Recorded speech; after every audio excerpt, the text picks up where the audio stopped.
UK की है।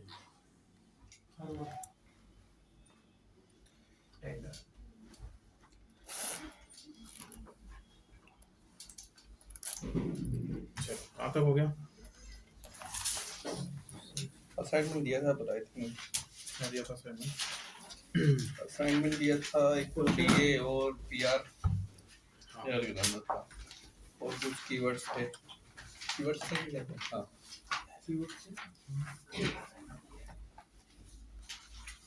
इसमें से मेरे ख्याल से तो हुआ नहीं है पर ये जरूर निकालेंगे कुछ पीआर और डीए मेल करने थे आपको। अच्छा मेल करने मेल किसने किया है?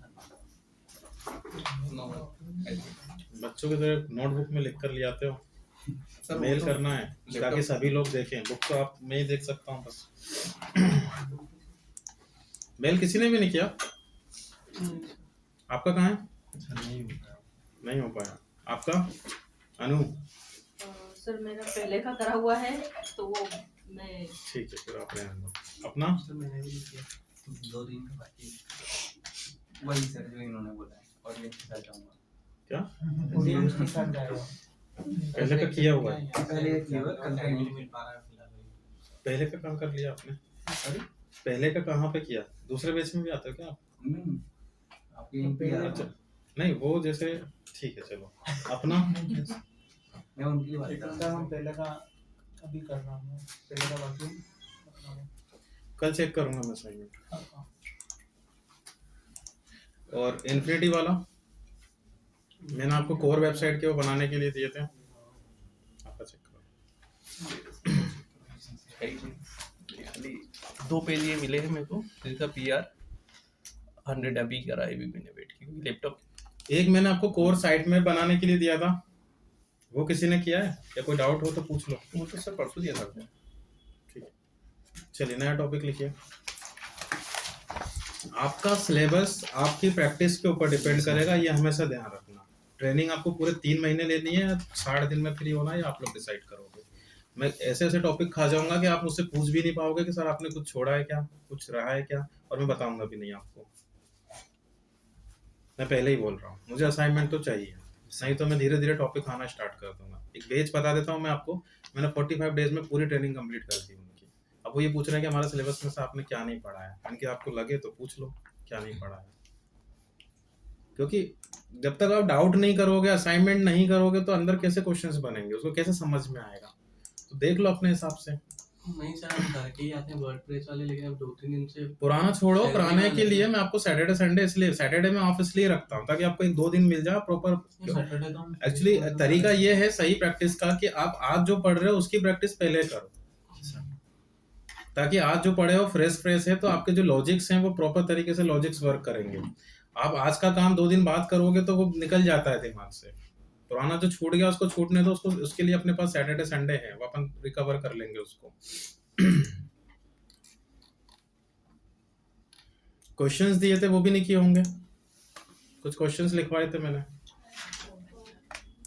चलो वो भी बाद में देखेंगे, फिर जब आप कर लो बता देना, मैं बता दूंगा आपको।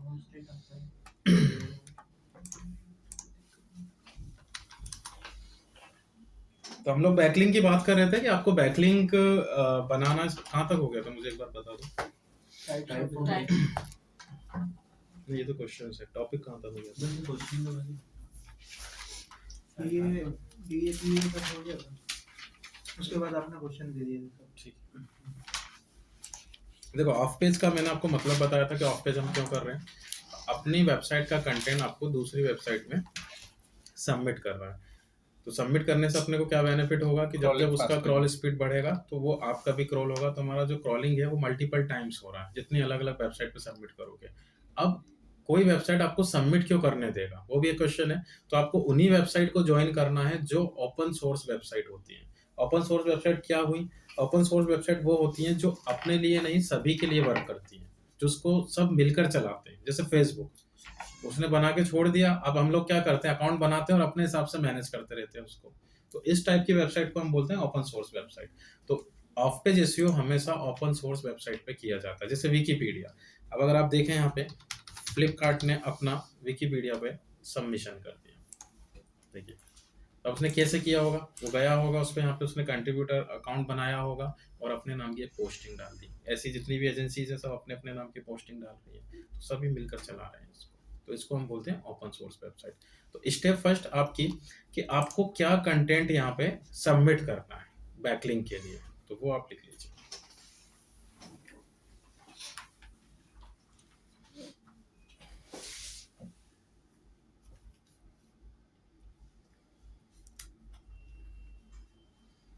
फर्स्ट लिखिए focus keyword slash title,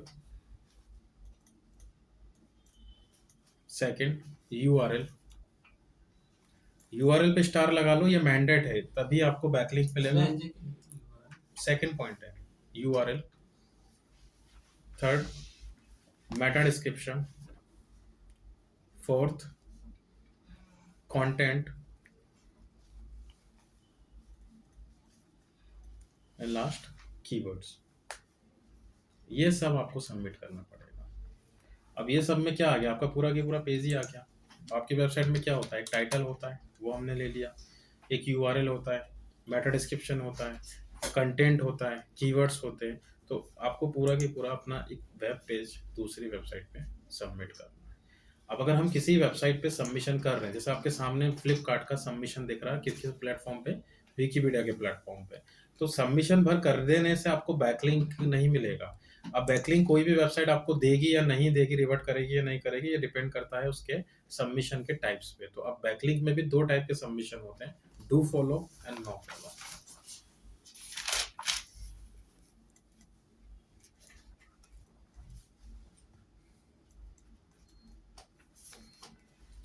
do follow and second no follow. अगर डू फॉलो सबमिशन वो एक्सेप्ट कर रहा है, डू और फॉलो में स्पेस नहीं आएगा, कंटिन्यूटी के साथ में लिखना। अगर वो आपको डू फॉलो सबमिशन एक्सेप्ट कर रहा है तो बैकलिंक रिवर्ट करेगा, अगर नो फॉलो सबमिशन एक्सेप्ट कर रहा है तो बैकलिंक रिवर्ट नहीं करेगा। दोनों में मतलब किस टाइप का समझ नहीं आया ये। अभी लिख लो, मैं पूरा दिखाता हूँ आपको करके। डू फॉलो सबमिशन अगर एक्सेप्ट कर रहा है तो बैकलिंक रिवर्ट होगी, और अगर नो फॉलो सबमिशन एक्सेप्ट कर रहा है तो बैकलिंक रिवर्ट नहीं होगी। अब इसका मतलब समझ लेते हैं। देखो, जैसे अब मुझे ये जानना है कि फ्लिपकार्ट ने सबमिशन किया होगा तो कैसे किया होगा। सबसे पहले अकाउंट बनाया होगा, फिर उसके बाद कंट्रीब्यूटर बना होगा, फिर उसने एक कंपोजर दिया होगा, जैसे आप लोगों को वर्डप्रेस एक एडिटर देता है, तो उसमें उसने लिखा होगा ये सब चीज़ें, और फिर सबमिट कर दिया होगा। तो अब मैंने बताया आपको कि क्या क्या सबमिट करना है। टाइटल, तो देखो उसने टाइटल भी दिया है, कंटेंट, यहाँ पे कंटेंट भी है, यूआरएल, तो यूआरएल को उसने हाइपरलिंक कर दिया कि जब हम क्लिक कर रहे हैं तो रिडायरेक्ट कर रहे हैं फ्लिपकार्ट पे, कहीं ना कहीं यूआरएल भी आ गई आपकी। अब मुझे ये क्रॉस चेक करना है कि ये डू फॉलो सबमिशन है या नो फॉलो सबमिशन है। तो आप क्या करें, जहां उसने हाइपरलिंक बनाई है, जहां पे उसने यूआरएल दिया, उस पर अपना कर्सर रखो, राइट क्लिक करो और इंस्पेक्ट कर दो। देख रहे हो आप, नो फॉलो। नो। तो सिर्फ इतना सा पॉइंट उसमें ऐड हुआ है। आपको ये पता है हाइपरलिंक बनाते कैसे, एंकर टैग से। ये तो आपको HTML में पढ़ा दिया था मैंने। तो उसने ऐसे बनाया है, बीच में फ्लिपकार्ट लिख दिया, और जब उस पर क्लिक कर रहा है तो कहाँ रिडायरेक्ट कर रहा है वो, href = www.flipkart.com। इतना आपको पता है पहले से। अब यहाँ से बस एक एक्स्ट्रा एट्रीब्यूट ऐड कर दिया जाता है, rel = नो। No follow. तो अब इसका मतलब क्या हुआ, इसका मतलब ये हुआ, मैंने आपको समझाया था कि जब हम किसी दूसरे पेज पे अपना कंटेंट बनाते हैं तो गूगल इसका जो साइट मैप है, तो वो गूगल क्या करेगा, उसका क्रॉलर इसके पेज को डाउनलोड करेगा। तो डाउनलोड करेगा क्या, वो पूरा कंटेंट डाउनलोड करेगा। सबसे पहले यहाँ से उठाएगा, हर एक टेक्स्ट को अपने अंदर डाउनलोड करेगा, और डाउनलोड करते करते जब क्रॉल होते होते वो यहाँ पे आएगा हाइपरलिंक वाले पेज पे। तो अब आप समझ रहे हो, उसके पीछे एक और पेज है, मतलब पूरा की पूरा वेबसाइट है किसी का, flipkart.com का। तो वो अब आपका जो क्रॉलर है सर्च इंजन का, वो इससे परमिशन लेगा कि इसके पीछे जो यूआरएल है उसको क्रॉल करना है या नहीं करना है। तो अगर उसने नो फॉलो कर दिया तो उसके पीछे के यूआरएल को छोड़ देगा वो, और अगर डू फॉलो है तो क्रॉल करेगा। क्रॉल करेगा तो जो वेबसाइट का पूरा साइड में भी इधर आ एक बार जाएगा। फिर से आ जाएगा यहाँ पे। और इसीलिए मैंने स्टार लगवाया था आपको यूआरएल पे, कि यूआरएल का होना जरूरी है, क्योंकि जब तक यूआरएल क्रॉल नहीं होगी आपकी वेबसाइट की किसी दूसरे प्लेटफॉर्म से, आपको बैकलिंक रिवर्ट नहीं होगा। लेकिन फिर भी जब उसको वो बैकलिंक नहीं दे रहा है तो उसने क्यों सबमिशन किया यहाँ पे, क्योंकि हम सिर्फ बैकलिंक के लिए काम नहीं कर रहे हैं, हम रेफरल ट्रैफिक के लिए भी तो काम कर रहे हैं कि कल को कोई मुझे अगर जैसे आपको एक उससे दिखाता हूँ एग्जांपल से कि मैं यहाँ पे फ्लिपकार्ट का ब्रांड नेम सर्च कर रहा हूँ, तो सबसे पहले क्या आया, उसकी वेबसाइट आई, तो ये अपने को क्लियर है वेबसाइट क्यों आई, लेकिन ट्विटर क्यों आया, ये क्यों आया, विकिपीडिया क्यों आया, क्योंकि उसके प्लेटफॉर्म से उसने कीवर्ड उठा लिया, उसको जहाँ जहाँ कीवर्ड मिला वो लेकर आ गया। तो हमें ट्रैफिक भी तो मिलेगा, रेफरल ट्रैफिक। तो traffic as well as backlink दोनों के लिए ही आपको सबमिशन करना होता है।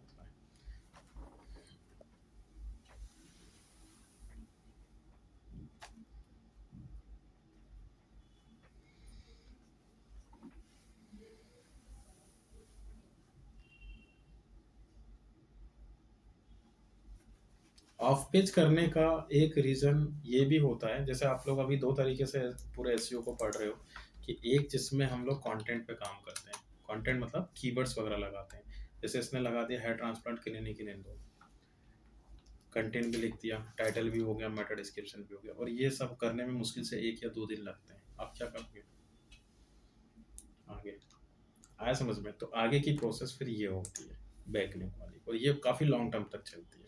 तो आप इसको ऐसे भी समझ सकते हो कि ये जितने भी प्लेटफॉर्म होते हैं, सोशल मीडिया, गूगल वगैरह, ये आप लोगों की एक्टिविटीज़ को ट्रैक करते हैं कि आप कितना अप टू डेट हो, कितने अलग अलग प्लेटफॉर्म पे अपने आप को प्रमोट कर रहे हो। जैसे आप लोग फेसबुक भी चलाते हो, इंस्टाग्राम भी चलाते हो, तो कहीं ना कहीं उससे बेनिफिट भी होता है, आप लोग इंटरेक्ट होते हैं अलग अलग लोगों से, नए नए लोगों से, नए नए पर्सन से।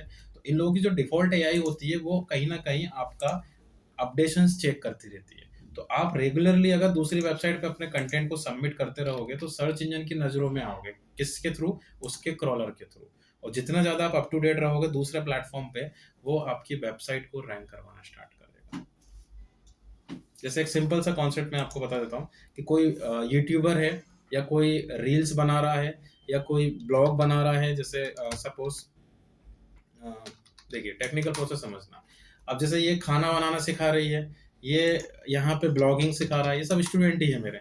अब इनका ऐसा है कि ये लोग जितने भी आर्टिकल लिख रहे हैं उसके अकॉर्डिंग इनकी अर्निंग हो रही है। ओके, अब सपोज इसने 400 आर्टिकल पब्लिश कर दिया, 500 पब्लिश कर दिया, सभी रैंक में है। अब अगर ये नया आर्टिकल पब्लिश करना बंद कर देगी या ये बंद कर देगा तो इनके जो पुराने आर्टिकल है वो रैंक से आउट हो जाएंगे। तो वो ये चाहते हैं सर्च इंजन वगैरह कि आप हमेशा बनाते रहो नई नई चीजें। जैसे मीडिया को आप देखो, मीडिया के जो आर्टिकल होते हैं उनमें कभी एसईओ नहीं होता है, वो लोग ट्रेंड वाले टॉपिक पे काम करते हैं, लेकिन वो अप टू डेट होते हैं, इंस्टेंट आर्टिकल बनाते हैं, तो हमेशा ट्रेंड में चलते रहते हैं। जैसे आज तक है, अगर वो आपको टॉप पे दिख रहा है तो आप ये समझ लो कि सबसे ज्यादा आर्टिकल वही पब्लिश कर रहा है, टाइम टू टाइम पब्लिश कर रहा है। तो जो पुराने आर्टिकल है हो सकता है वो रैंक पे है, लेकिन ये 2 महीने 3 महीने आगे के नया आर्टिकल कोई भी पब्लिश नहीं करेगी तो पुराने आर्टिकल गूगल हटाना स्टार्ट कर देगा, क्योंकि वो ये मानेगा कि ये गया, हो गया इसका। नो मोर आया समझ में? सेम कॉन्सेप्ट रील्स में होता है कि अगर आप इंस्टाग्राम पे आउटरीच मार्केट पे काम कर रहे हो और आप रेगुलरली रील्स पब्लिश नहीं करोगे तो जो पुरानी रील्स जो ट्रेंड में चल रही हैं वो भी डाउन कर देता है फेसबुक। सेम प्रोसेस यूट्यूब के चैनल पे होता है कि अगर आप रेगुलरली अगर आप अपने चैनल में न्यू वीडियो पब्लिश नहीं करोगे तो आपकी पुरानी वीडियोस को ट्रेंड से हटाना स्टार्ट कर देगा। ये अपने प्लेटफॉर्म को बनाए रखने का इनका तरीका है। अगर फेसबुक पे कोई कि अगर उनके लिए काम कर रहे हो तो करते रहो। हाँ, अगर मान लो फेसबुक पे कोई ऐड चला रहा है, अपना मतलब ऐड चला रहा है अपन, और बीच में ऑर्गेनिक मार्केट की बात कर रहा हूँ मैं। वो तो फिर आप पैसे देते हो तो पैसे के थ्रू चलता है, तो पेड एडवर्टाइजमेंट एक अलग कॉन्सेप्ट चलता है। वहाँ तो ऐसा है कि आप जब तक पे कर रहे हो तब तक का रहता है उनका, ठीक है। ऑर्गेनिक मार्केट की बात कर रहा हूँ, तो आप लोग हमेशा ये ध्यान रखना। तो ऑफ पेज को अब आप इस तरीके से समझोगे तो आपको बहुत अच्छे से समझ में आ जाएगा। ऑफ पेज के थ्रू आप नई नई वेबसाइट पे जाके सबमिशन करोगे तो आपकी एक्टिविटीज काउंट होंगी, तो कहीं ना कहीं ट्रैफिक भी मिलेगा, वो सेकेंडरी पार्ट है। बैकलिंक मिल जाएगी, वो भी सेकेंडरी पार्ट है, लेकिन हमारा जो अपडेशन है वो प्राइमरी पार्ट है। सर तो जैसे ऑफ सोर्स है, जैसे आपने बोला कि विकिपीडिया हो गया, फेसबुक हो गया, तो ऐसे कितने पेज हैं उनके? हजारों में मिल जाएंगे आपको, अभी कितने सारे टॉपिक्स आ जाएंगे इसके। ओके, फर्स्ट टॉपिक लिखो, सोशल बुक मार्केटिंग। ये सब हाइपरलिंक क्यों लगाया हुआ है? हाइपरलिंक ये इसका पर्पस है रीडायरेक्ट करने के लिए, इंटरनल हाइपरलिंक है ये। मतलब तो इसी की फ्लिपकार्ट को वेबसाइट तो कुछ फायदा तो होगा नहीं, यूजर के लिए है वो, फ्लिपकार्ट के लिए नहीं है। सर ये जो इतनी हाइपरलिंक लगती नहीं है, अगर Page देखा पे जाए, तो बट विकिपीडिया लगाता है रीजन कि उसका कंटेंट हाँ, क्योंकि कस्टमर को जैसे बेंगलुरु के बारे में जानना है तो वो बेंगलुरु पे क्लिक करेगा, तो वो क्या करेगा, फिर आप बेंगलुरु के बारे में बताएगा, बेंगलुरु है क्या, तो उस स्टेट के बारे में, सिटी के बारे में पूरा बता देगा यहाँ पे। अच्छा, मतलब ये जो कंटेंट है वो हाइपरलिंक विकिपीडिया की तरफ से है। उसी इसने हाइपरलिंक एसईओ के पर्पस के लिए नहीं बनाया, वो यूजर के पर्पस के लिए बनाया। अगर ये एसईओ के पर्पस के लिए बनाता तो 3 से ज्यादा हाइपरलिंक यूज नहीं करता। इसी एनालिसिस में राइट नहीं राइट करता था। 3 से ज्यादा मैंने लगाए थे 5 लगा दिया, कॉपी पेस्ट कर देता था। अब क्वेश्चन यहाँ पे ये बनता है कि उसको क्या प्रॉब्लम है भाई, उसने नो फॉलो क्यों किया है? वो डू फॉलो भी तो कर सकता था। उसने नो फॉलो इसलिए किया क्योंकि इतने सारे थर्ड पार्टी के पेजेस उसकी वेबसाइट के साथ कनेक्ट हो रहे हैं। जैसे अब ये तो फ्लिपकार्ट ही है, अब आप इस पे गए मिंत्रा पे, तो वो भी तो अपनी वेबसाइट कनेक्ट करेगा। ये देखो उसने करी थी। ओके, तो इतने सारे यूआरएल थर्ड पार्टी के होने से सर्च इंजन या दूसरे प्लेटफॉर्म में वो इसको स्पैम में रख देंगे, स्पैम स्कोर बढ़ेगा, ज़्यादा लिंक्स भी नहीं होना चाहिए। तो उसने क्या किया है, ऑटोमेटिक, वहाँ कोई मैनुअल नहीं कर रहा है कि मिंत्रा है तो उसको डू फॉलो रख दो, फ्लिपकार्ट है तो नो फॉलो कर दो। वो बैकएंड से कोड सेट कर देते हैं कि आप जब भी उसके प्लेटफॉर्म पे हाइपरलिंक बनाओगे तो ऑटोमेटिक उसको किस में रख देगा, नो फॉलो में। और अगर कुछ भी नहीं किया है तो बाय डिफॉल्ट वो डू फॉलो ही होता है। डू फॉलो में डू फॉलो लिखने की जरूरत नहीं होती है, बाय डिफॉल्ट होता है वो। ओके, इवन आपकी खुद की वेबसाइट भी, ये ध्यान रखना। जैसे अब ये वेबसाइट है, अब इस वेबसाइट में सपोज आपका कोई क्लाइंट है, उस वेबसाइट में आपको थर्ड पार्टी लिंक फाइंड करना है। जैसे देखो यहाँ पे थर्ड पार्टी लिंक बनी हुई है, किसकी है, इंस्टाग्राम की। अब मैं यहाँ से क्लिक कर रहा हूँ तो हम इसके थ्रू कहाँ जा रहे हैं, इंस्टाग्राम पे जा रहे हैं, और इसको पता ही नहीं है और इसने इंस्टाग्राम को बैकलिंक दे दिया। मुझे चेक करना है पहले तो कि दिया कि नहीं दिया, तो आपने इंस्पेक्ट किया, अब देख रहे हो आप कहीं भी उसने नो फॉलो नहीं लगाया, तो ये उसने इंस्टाग्राम को बैकलिंक यहाँ पे नो फॉलो करना तो चाहिए आप था। लोगों को अपनी वेबसाइट में थर्ड पार्टी लिंक को नो फॉलो पे सेट करना पड़ेगा। उसके दो रीजन है कि थर्ड पार्टी लिंक को अगर आप नो फॉलो पे सेट नहीं करोगे तो बाय डिफॉल्ट क्या होगा कि आपका जो क्रॉलर है वो आपके कंटेंट को डाउनलोड कर रहा है, समझना प्रैक्टिकल प्रोसेस, और वो जैसे ही यहाँ आएगा तो वो क्या करेगा, यहाँ से आप पूरे इंस्टाग्राम को डाउनलोड करना स्टार्ट कर देगा। और इंस्टाग्राम इतना बड़ा प्लेटफॉर्म है कि उसका क्रॉलर लाइफ लगा देगा पूरी डाउनलोड करने में, तो आपके कंटेंट को छोड़ के वो यही व्यस्त रहेगा। तो गूगल क्या करता है, पेनल्टी लगा देता है कि आप अननेसेसरी उसके एफर्ट्स लगवा रहे हो, तो आपको ये ध्यान रखना है। जब भी अपना खुद का कुछ भी हो तो थर्ड पार्टी लिंक्स को आपको नो फॉलो पे सेट करना है।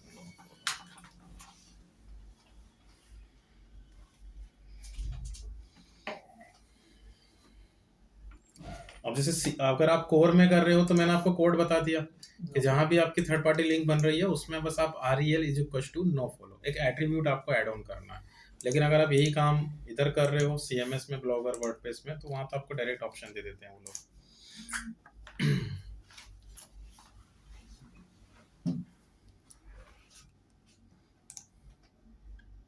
देखो जिस भी टेक्स्ट को आप सिलेक्ट करते हो यहाँ पे ऐसे होता है हाइपरलिंक, आप इंसर्ट करते हो, कोड अपने आप बना देगा वो, दे दिया ना उसने डायरेक्ट ही ऑप्शन। वो नहीं भी दिया होता तो आप क्या कर लेते, फिर यहाँ पे इसमें स्विच कर जाओ और आप खुद से कर दो। यहाँ पे भी लिंक बन रही है, जैसे ये बन रही है लिंक HREF, आपने वो फाइंड कर लिया और मैंने यहाँ से REL is equal to no follow.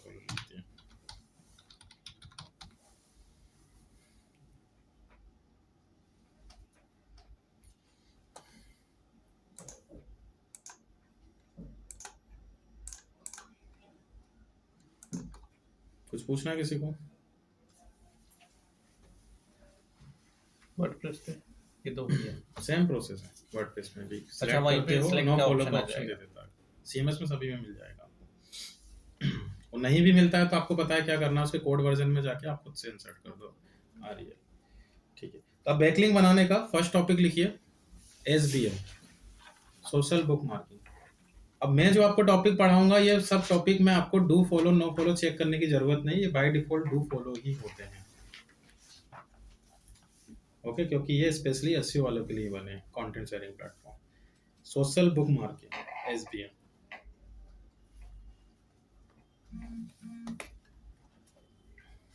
Book से मार्किंग बुक मार्किंग। हाँ,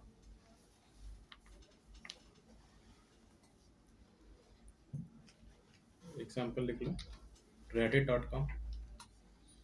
सुना है इस प्लेटफॉर्म का नाम? काफी पॉपुलर है, न्यूज Reddit। मीडिया में भी आता है।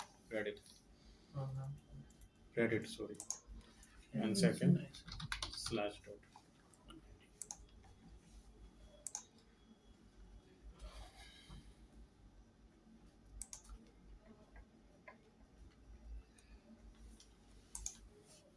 सेकंड कौन सा?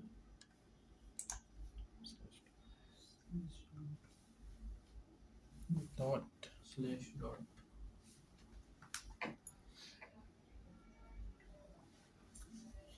डॉट डॉट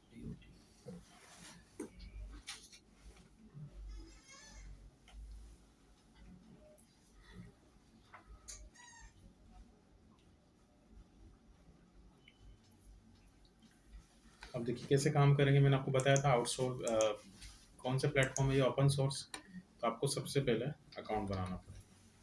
जैसे फेसबुक है, अब जब भी आप उसको यूज़ करते हो तो आपको पहले अकाउंट तो बनाना ही पड़ता है।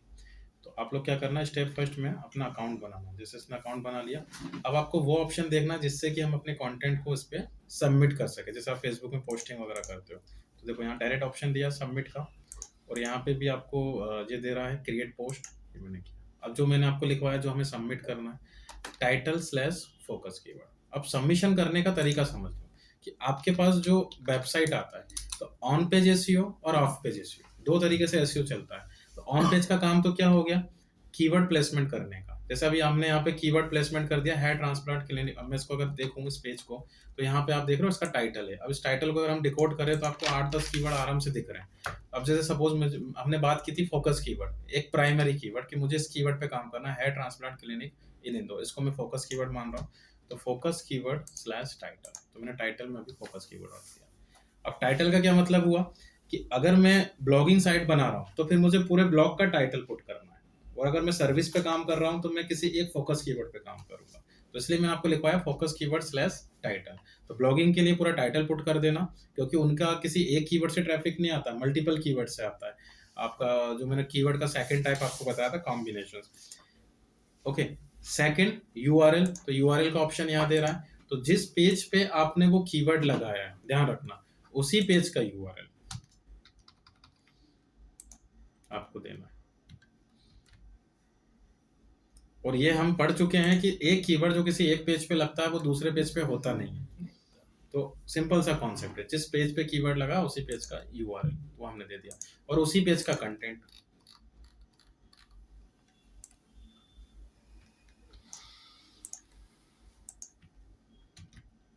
इतना आपको सबमिट करना। अब सबमिशन की गाइडलाइंस ये है कि एक यूआरएल किसी एक वेबसाइट पे, जैसे reddit.com पे अगर एक यूआरएल मैंने सबमिट कर दिया होम यूआरएल, तो अब आपको ये यूआरएल इस वेबसाइट पे दोबारा सबमिट नहीं करना है कभी भी। दूसरे पेज का कर सकते हाँ, दूसरे पेज का कर सकते हो, क्योंकि स्पैम में जाएगा वो, आपकी यूआरएल का स्पैम स्कोर बढ़ जाता है। फॉर एग्जांपल कि अब ये पेज मैंने यहाँ पे कर दिया, अब मैं दोबारा सबमिट करूंगा तो कुछ तो वेबसाइट एक्सेप्ट ही नहीं करेंगे, डुप्लीकेट यूआरएल बताएंगे, और कुछ कर भी लेती है तो वो आपको करना नहीं है, स्पैम स्कोर बढ़ता है। तो अब आपको ऐसा, कुछ बच्चे ऐसे भी करते हैं कि अब जैसे दूसरे कीवर्ड बचे हुए हैं मेरे, हेयर लॉस ट्रीटमेंट डॉक्टर इन इंदौर, तो आपको क्या करना है, बाकी के कीवर्ड कंटेंट में इंक्लूड करना है। और ये मैं आपको पहले ही सिखा चुका हूँ कि कंटेंट को इस तरीके से बनाओ कि इसके अंदर हमारे रिमेनिंग कीवर्ड्स आ जाए। अब ऐसे नहीं करना है कि इसका जो दूसरा कीवर्ड बचा है, अच्छा ये यूआरएल सबमिट नहीं कर रहे हैं तो ये वाली यूआरएल पे कर देते हैं, कोई मतलब नहीं है उसका, क्योंकि वो कीवर्ड उस पेज पे लगा ही नहीं है, वर्क ही नहीं करेगा। अगर वर्चुअल जो ट्यूटोरियल है, अगर उस पेज को हम वहां पर फिट करेंगे तो उसके कीवर्ड्स वगैरह ले फिर सकते उसके हैं। कीवर्ड आएंगे। मैंने इसका एक परफेक्ट एग्जांपल आपको दिया था कि ये मेरा ये क्लाइंट है, अब ये मल्टीपल कंट्रीज में एमबीबीएस करवा रहा है। तो अब आप समझ गए कि जो मैं अगर ले रहा हूँ यहाँ से एमबीबीएस इन रसिया, तो मुझे पेज और यूआरएल और कंटेंट इसी पेज का ही लेना पड़ेगा। मैं यूक्रेन वाले यूआरएल पे रसिया का कंटेंट नहीं दे सकता, क्योंकि इसके कीवर्ड अलग है और इसके कीवर्ड अलग है, वर्क ही नहीं करेगा। तो सर सारे पेजेस लगाने से फायदा है? बिल्कुल है। आपको जैसे अगर आपके पास 5 टाइप की सर्विसेज हैं तो आपको 5 टाइम्स सबमिशन करना पड़ेगा। 5 टाइम प्लस जो होम वाला है 6 टाइम कर सकते हैं। डिपेंड करता है कि आपको गूगल पे कौन सा पेज लाना है, ये भी ध्यान रखना। हर पेज का एसईओ नहीं करना होता। अब जैसे कॉन्टैक्ट अस, अब इसका एसईओ कोई नहीं करता है। अब कस्टमर ऐसे थोड़ी सर्च करेगा आपको कि एमबीबीएस इन रसिया कॉन्टैक्ट अस, हमारा समझ में। तो जिस पेज के लिए वो सर्च कर रहा है उसी पेज का कीवर्ड, उसी पेज का कंटेंट और उसी पेज का यूआरएल, दैट्स इट, बस इतना ध्यान रखना। कैटेगरी। अब प्रैक्टिकल समझना आप, जैसे ही मैं इसको पोस्ट कर रहा हूँ तो आप देख रहे हो यहाँ पे एक पेज जनरेट हो गया नया।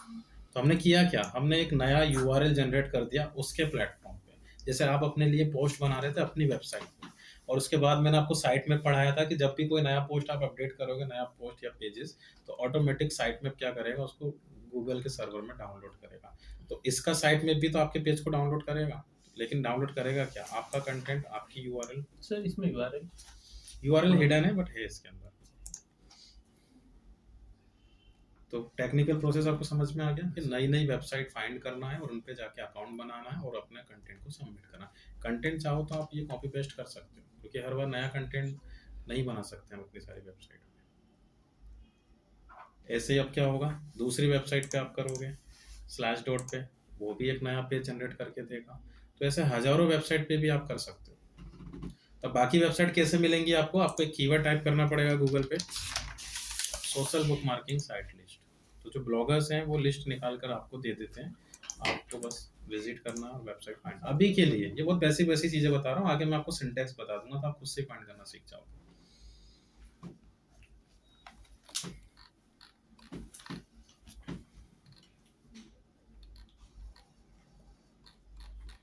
बट कंपनीज में कैसे वर्क होता है वो देख लीजिए। मेरा क्वेश्चन है, सपोज करो मेरे को गुड बुक मार्किंग करनी है, तो सबसे पहले मुझे इन जो ये वेबसाइट इनकी लिंक का डीए और पीआर चेक करना पड़ेगा। हाँ अगर उसमें से जिसका स्कोर अच्छा है मैं उसी पे फोकस करूँ। बिल्कुल, मैं वही दिखा रहा हूँ आपको। देखिए कंपनीज में जो वर्क होता है वो कुछ इस तरीके से होगा, क्योंकि वहाँ तो आपको प्रोसेस से काम करना होता है। देखो जैसे यही वाला टॉपिक देखो, सोशल बुक मार्किंग, तो उसने रेडिट पे सबमिशन किया। कहाँ किया, रेडिट पे। रेडिट का डीए और रेडिट का पीए, और जनरेट, जब सबमिशन डन हो गया उसके बाद जो यूआरएल जनरेट हुआ वो यूआरएल, क्योंकि वो भी तो क्रॉस चेक करेगा। तो आपका जो यूआरएल जनरेट हुआ है इसकी एंट्री उसने यहाँ पे कर दी, तो इससे क्लिक करते से वो डायरेक्ट इस पोस्ट पे आ जाएगा, कभी किसी ने क्रॉस चेक किया था और सक्सेसफुली आपका सबमिशन हो गया, आपने डन कर दिया। तो ये तरीके से काम किया जाता है। अब वो जितनी वेबसाइट पे कर रहा है सभी की एंट्री कर दी उसने यहाँ पे, 1000, 2000, 50,000 जो भी है, एक एक करके वेबसाइट आपको लेना है। इसमें से ये वाला कॉलम अभी छोड़ दो आप। तो आपको मैं असाइनमेंट दे रहा हूँ, यही वाली एक रफ असाइनमेंट है, यही वेबसाइट ले लो आप, अविष्टा क्लिनिक, लिख लो उसको। इस पे 5 सोशल बुक मार्किंग आपको करके लाना है, 5 सोशल बुक मार्किंग। 2 वेबसाइट तो मैंने ही बता दी, 3 आप निकाल लेना इंटरनेट से।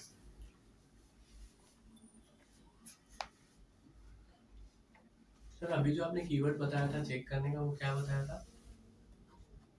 Social book marking, social book marking site list ऐसे करके Site सर्च list. करो, या list of social book marking sites.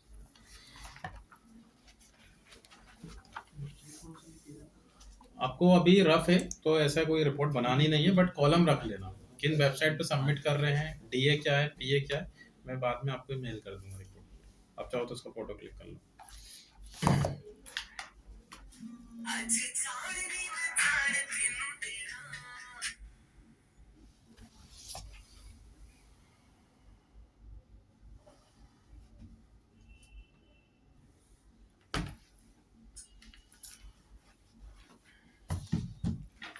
Next लिखो टॉपिक, वेबसाइट का क्या नाम है सर?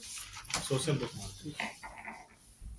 2 जो मैंने बताया उस पर तो कर ही देना, और 3 और ले लेना। डायरेक्टरी सबमिशन,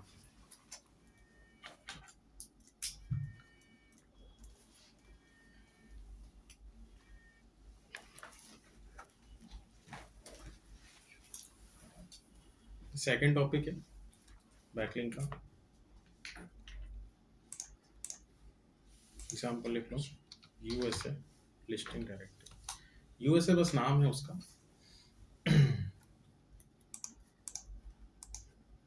यूएसए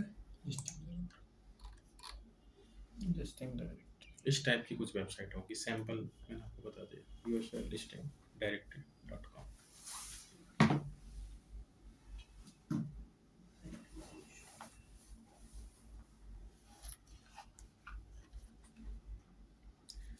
देखो अगेन फिर से ओपन सोर्स सबमिट का डायरेक्ट ऑप्शन दिख रहा है आपको, सबमिट पे आपने क्लिक किया। प्रोसेस लगभग सेम ही है कि आप पहले अपना टाइटल दे रहे हो, उसके बाद यूआरएल, वही फोकस कीवर्ड, वही यूआरएल किस पेज पे वो टारगेट है, डिस्क्रिप्शन मतलब कंटेंट आ जाएगा आपका, मेटा डिस्क्रिप्शन आ जाएगा। अब आपका नाम, ईमेल आईडी वो मैनुअल ले रहा है तो आपको अकाउंट बनाने की ज़रूरत नहीं है, इसमें दिया भी नहीं है उसने ऑप्शन। वेबसाइट की कैटेगरी अग्री किया और आपने सबमिट किया। अब देखो होगा ये कि इस टॉपिक में आप सबमिट करते हो तो इसमें पेंडिंग में जाता है आपका सबमिशन। अब अप्रूव कौन करेगा? जिसकी वो वेबसाइट है। ओके, तो उसने 3 कंडीशन आपको दे दी कि अगर आप उसको फीचर्ड लिंक्स में रखते हो तो 6 यूएसडी आपको पे करना होगा, 24 टू 48 आवर्स में ही वो आपके कंटेंट को लाइव कर देगा उसके प्लेटफॉर्म पे और आपको बैकलिंक मिलने की पॉसिबिलिटी है। अगर आप सेकंड रेसिप्रोकल रखते हो तो रेसिप्रोकल का मतलब है लिंक एक्सचेंज करना, तो उस केस में आप अपना बैकलिंक उसको दे दो, उसको बदले में वो आपको दे देगा, तो लिंक एक्सचेंज हो जाएगा। बट कंडीशन दे दी है कि ये कोड आपको अपनी वेबसाइट पे कहीं पे होम पेज पे लगाना है। तो जब इस कोड को लगाओगे तो वेबसाइट का कंटेंट दिखेगा आपकी इसमें, तो ये तो पॉसिबल ही नहीं है क्योंकि आपको हजारों डायरेक्टली सबमिशन करनी पड़ेगी ऐसी।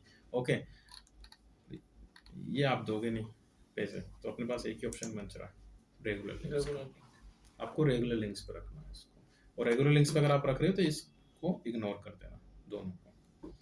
अगेन फिर से सबमिट करोगे तो आपको वर्कशीट में इसकी भी एंट्री करनी है।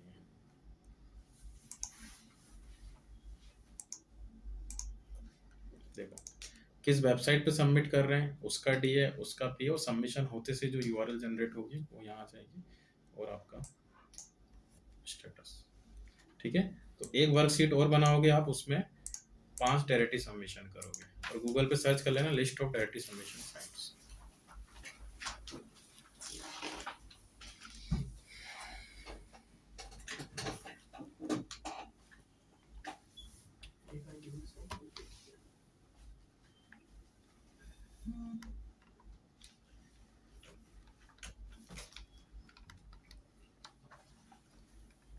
एक पॉइंट ध्यान रखना कि ऑफ पेज एसईओ हमेशा ऑप्शनल होता है, मुझे करना पड़ भी सकता है और नहीं भी पड़ सकता है। ऑन पेज एसईओ मैंडेट होता है। जैसे मैंने आपको बताया था कि जो भी गेम होता है एसईओ के अंदर वो होता है कंपटीशन। आपका क्लाइंट है, उसका एक कीवर्ड है hair transplant clinic in Indore. अब इंदौर के अंदर काफी सारे क्लिनिक हैं, तो आप कंपटीशन में आ गए। अब वो भी तो एसईओ कर रहे होंगे, तो आपने कीवर्ड लगाया, कंटेंट बनाया, सब कुछ अच्छे से किया, उसके बाद भी अगर आपका कीवर्ड रैंक नहीं किया या फिर कहाँ नहीं आया, फर्स्ट पेज पे नहीं आया, किसी अंदर के या दूसरे पेजेस पे वो चल रहा है, तो फिर आपको ऑफ पेज करना पड़ेगा। तो जैसे अब यहाँ तक तो आ गया वो ऑन पेज के थ्रू, अब 6 से 1 पे लाने का काम फिर वो बैकलिंक वाला स्टेप करेगा। लेकिन अगर मेरा कीवर्ड फर्स्ट पे आ गया बिना बैकलिंक के, तो हम क्यों करेंगे फिर बैकलिंक का काम?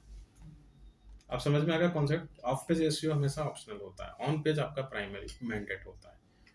तो अगर आपका सिर्फ ऑन पेज से ही आपके कीवर्ड फर्स्ट पे आ जाते हैं तो फिर आपको बैकलिंक जैसा काम करने की नीड नहीं पड़ेगी। और अगर आपने पूरा एफर्ट्स लगा लिया अपने 100% ऑन पेज में, सब कुछ अच्छे से परफेक्टली किया है, और फिर भी आपका नहीं आ रहा है या आधा अधूरे पे आ गया है, तो फिर बाकी काम फिर रिमेनिंग ऑफ पेज करेगा। जब तक मोनोपोली तब तक नहीं करना है, मोनोपोली जैसे ब्रेक हुई तो स्टार्ट करना है। पहले से ही करते रहो ना सर, तो मोनोपोली आएगी कहाँ से? क्योंकि पहले से तो पहले से तो काउंट हो रहा है ना सर ऑफ पेज, जैसे तो यहाँ कंपटीशन। कंपटीशन लगा हुआ है। जैसे दोनों को किया तो ट्रैफिक बढ़ेगा ना, तो जल्दी आने का चांस है। वो तो मैंने बताया ना कि वेबसाइट पे डिपेंड करता है।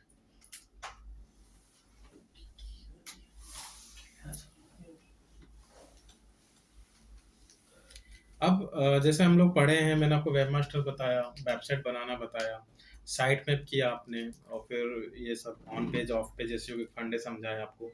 बट होता यह है कि जैसे आप सपोज आपके पास कोई क्लाइंट आए, तो आपको ये समझना है कि कहाँ से स्टार्ट करें और कहाँ जाके एंड करें उसका, या कौन सी स्टेप पहले करें, कौन सी स्टेप बाद में करें। तो मैं आपको पूरे एसईओ का एक सीक्वेंस बता देता हूँ, स्टेप बाय स्टेप गाइड, ताकि आपको इजी रहे कि अपने को क्या क्या स्टेप्स लेनी होती है। तो लिखो, और ये बहुत इंपॉर्टेंट चीज़ है, स्टार लगा लेना। How to do work on SEO projects.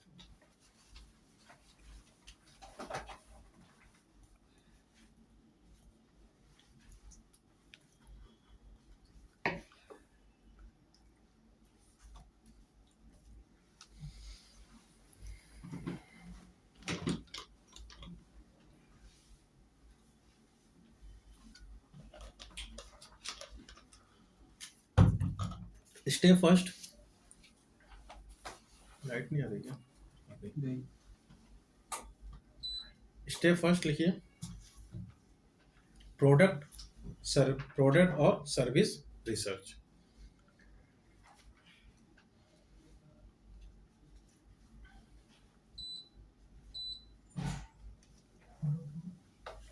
Step first, product और service research. Second, keyword research.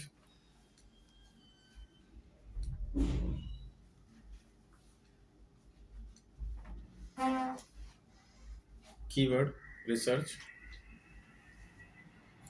Third step, content formation by using keyword. आपको कंटेंट बनाना है कीवर्ड्स का यूज करके।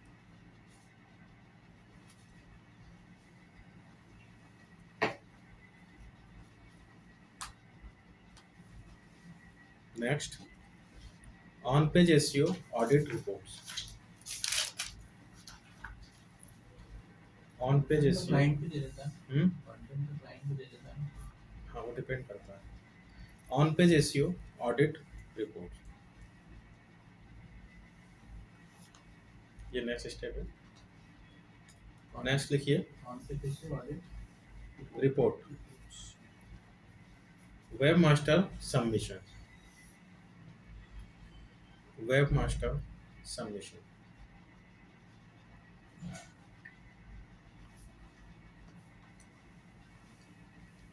Keywords position checker.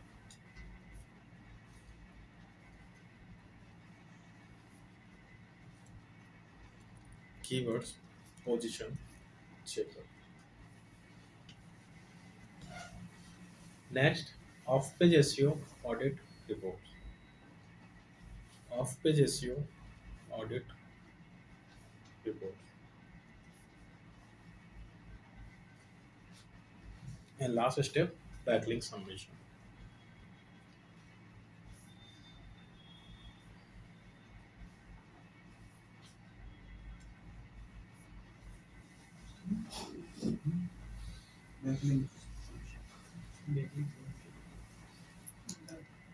ये है आप लोग का एसईओ। बस ये स्टेप याद रख लो, दुनिया के किसी वेबसाइट का आप एसईओ कर सकते हैं। जैसे एक सीक्वेंस समझना, कुछ चीज़ें हमने पढ़ ली हैं, कुछ चीज़ें जो नहीं दिख रही हैं आपको वो पढ़ेंगे। देखो, आपके पास स्टेप फर्स्ट क्लाइंट बना हुआ आता है, मैंने आपको बताया था। जैसा मेरे पास ये क्लाइंट आया, तो अब क्या होता है कि आपको सबसे पहले हमेशा उसका रिसर्च करना है। ये बहुत ज़रूरी है एसईओ के लिए, क्योंकि अब मुझे ये पता लगा है कि क्लाइंट ट्रैवल एजेंसी चला रहा है और सिर्फ गोवा में चला रहा है। क्योंकि जब तक आप प्रोडक्ट का रिसर्च नहीं करोगे, आप कीवर्ड्स नहीं निकाल सकते। आप या तो वेबसाइट पढ़ो, क्लाइंट से पूछो कि भाई मुंबई में सर्विस दे रहे हो या गोवा में दे रहे हो या पूरे इंडिया में दे रहे हो, ताकि एक प्रॉपर अपन लोग कीवर्ड्स निकाल सकें। ओके, सेकंड स्टेप, फिर आपको क्या करना है, कीवर्ड्स निकालना है उसका। ये भी हम पढ़ चुके हैं, कीवर्ड्स बता दिया मैंने आपको।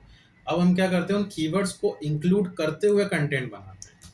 और कीवर्ड्स का प्लेसमेंट कहाँ करना है वो भी आप पढ़ चुके हैं, H1, H2, title, Meta description, content, वो सब आपको क्लियर है।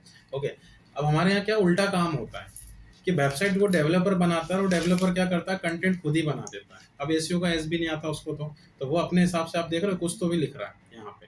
फिर वो आपके हाथ में आएगी वेबसाइट, तो आप लोग क्या करोगे, कीवर्ड निकालोगे। और कीवर्ड का प्लेसमेंट आपको पता है, जैसे आपको ये क्लियर है कि मुझे H1 में कीवर्ड लगाना है, तो अब आप इसको चेंज करोगे, इसको भी चेंज करोगे, बीच बीच में मॉडिफिकेशन या उसको इम्प्लीमेंट करोगे। अब ये चीज़ अगर पहले ही पता होती तो हमें इतनी मेहनत ही नहीं करनी पड़ती, हम पहले ही कीवर्ड्स को इंक्लूड करते हुए कंटेंट बनाते हैं। तो सही तरीका क्या होता है कि पहले कीवर्ड्स निकालो और उसको इंक्लूड करते हुए कंटेंट बनाओ। आया समझ में? अब आपने कीवर्ड्स लगा दिया, एवरीथिंग हो गया, तो इसके बाद जो हमने पढ़ा है उसके अकॉर्डिंग आपने क्या किया, वेब मास्टर पे सबमिट कर दिया, क्योंकि आपको जल्दी हो रही है कहाँ पे आने की, गूगल पे आने की। ओके, लेकिन आपको क्या करना है, गूगल पे सबमिट करने से पहले एक बार इसकी ऑडिटिंग करनी है। ऑडिटिंग मतलब होता है वेबसाइट की कमी को फाइंड आउट करना। हो सकता है कि भाई इसने, सामने वाले ने साइट मैप नहीं बनाया हो, या ये भी तो हो सकता है कि उसका कंटेंट ही डुप्लीकेट है, तो उसके प्लेगरिज्म चेक करोगे आप पहले। तो ऑडिट मतलब क्या हुआ, वेबसाइट की कमी को स्कैन करना और उसको पहले सुधारना। क्योंकि गलत वेबसाइट को, डुप्लीकेट कंटेंट था, साइट में भी प्रॉपर नहीं बना था, और मैं वेब मास्टर पे ले गया, तो वो क्या करेगा, आपको उसी के अकॉर्डिंग आपको रैंकिंग देगा। अगर आप प्रॉपर तरीके से आओगे, पूरी चीज़ों को रेक्टिफाई करोगे, उसके बाद सबमिट करोगे, तो वो आपको अच्छी रैंकिंग देगा। नहीं तो पेनल्टीज में चले जाएगी वेबसाइट। आ रहा समझ में? फिर हम लेकर जाएंगे उसको वेब मास्टर पे। तो वेब मास्टर पे जाने तक से पहले आपका ऑफ पेज जो रहता है वो कंप्लीट हो जाता है, सॉरी ऑन पेज आपका कंप्लीट हो जाता है। आप कंटेंट भी बना चुके हो, कीवर्ड्स भी लगा चुके हो, और जितने भी साइट में वगैरह की प्रोसेस थी वो भी आप डन कर चुके हैं। तो वेब मास्टर से पहले आपकी ऑन पेज हो गया। और मैंने आपको अभी बताया कि आपकी वेबसाइट को most of the cases on page से जितना रैंक होना होता है वो हो जाती है, और अपने को भी यही सीखना है। तो अब मैं ये मानकर चल रहा हूँ कि मेरे कुछ कीवर्ड जो मैंने लगाए थे, hair transplant clinic, hair transplant doctor, कोई कीवर्ड 9th पे है, कोई 4th पे आ गया है, कोई 7 पे है, कोई 2nd पे, ऐसा होगा। और सबसे लो कंपटीशन वाला कीवर्ड आपका 2nd पे होगा। ये क्लियर है? तो अब उसको 9th से 1st पे लाने का काम ऑफ पेज। तो वो लास्ट जो स्टेप बचती है आपकी बैकलिंक वाली, वो चलती रहती है। अब क्लियर हो गया एसईओ पूरा? सर ऑडिट रिपोर्ट कैसे बनाएंगे? अब वो पढ़ना है बस अपने को। SEO complete। सिर्फ ऑडिट रिपोर्ट जो टॉपिक है आपको वो पढ़ना है। तो ऑन पेज ऑडिट और ऑफ पेज ऑडिट ये कल से स्टार्ट करते हैं। तो अभी बचा ना सर, तो का असाइनमेंट वो पढ़ाया नहीं आपने? कौन सा से करेंगे तब। करके लाओ, कल कल कर लेते हैं।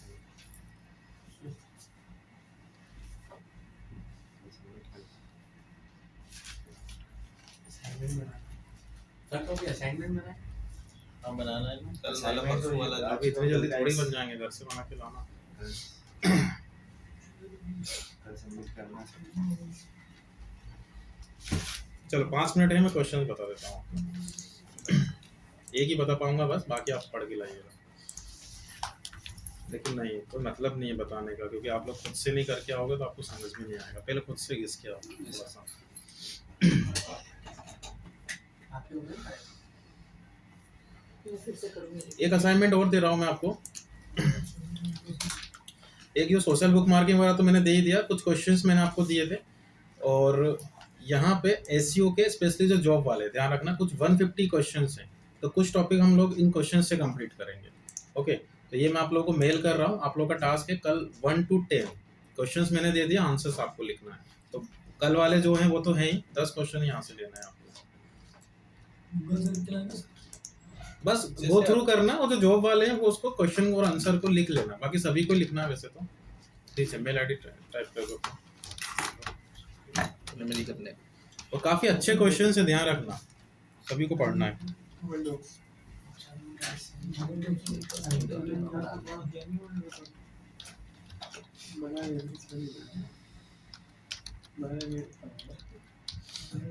कर रहा है पीछे। हाँ या क्लिक कर दो सर।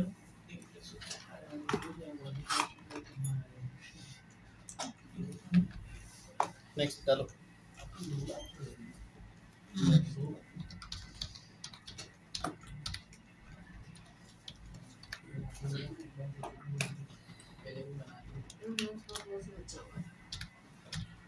मेरा टाइप चल रही है।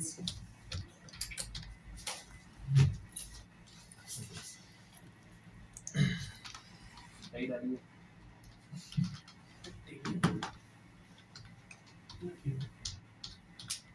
ईमेल आईडी सही डालना है ना? टेलीग्राम में स्कैन करके एक ही बार में चले जाना ना। कोई एक ले लो, बाकी सब फॉरवर्ड कर देना। आप लोग तो ग्रुप में हो, कोई एक ले लो। सही डालना हो देख के डालना है। आधा तो मेल से भी देख के। हाँ, अभी भी क्यों नहीं आया? आना चाहिए ना, नीचे हाईलाइट @ लगाओ। ये एसईओ करोगे यार, थोड़ा सा ध्यान रखना। सही है, कर दूं सेंड? सही बात है ना, गलत तो नहीं। जैसा नहीं, हमें तो डालने दो। नहीं हो गया ना, अपसेट हो जाएगा ना, आपको आ जाएगा। कर देना, बट आप लोग कर देंगे। चलो मैंने वो डाले थे कीवर्ड वाले, करे नहीं किसी ने।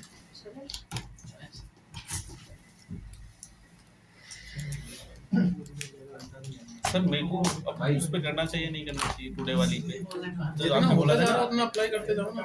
साइट पे आपने बोला था ना उसको फिर से बनाना पड़ेगा आपको, हाँ, साइड में तो फिर से तो उसके लिए क्या करूँ मैं? कौन सा प्लगइन लगा? योस लगा हुआ है और योर से साइड में बना है, हाँ बना हुआ है, एक बार देख लो ना आप। तो रीसबमिट कर दो उसको फिर से एक बार।